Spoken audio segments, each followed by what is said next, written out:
Okay, I got a big zucchini out of the garden, and I'm going to just shred it into this bowl.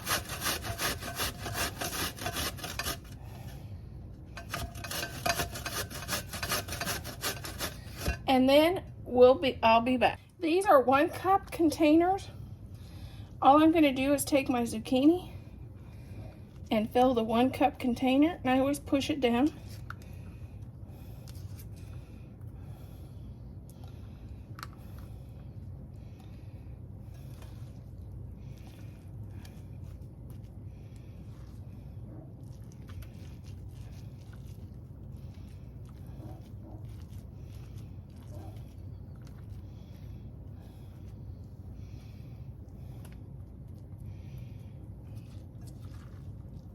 And one of these containers is enough zucchini for 2 batches of zucchini bread.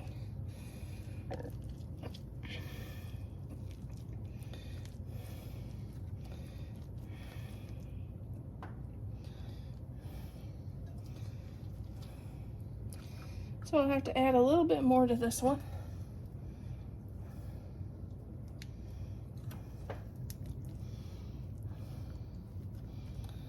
On our next zucchini, it'll go in there. I will put this in the freezer and let it freeze until it gets nice and froze, you know, maybe tomorrow. Then I'll pop these out. I'll just push them up from the bottom, pop them out, and put it in a Ziploc bag. Enough to make 1 batch, which is 2.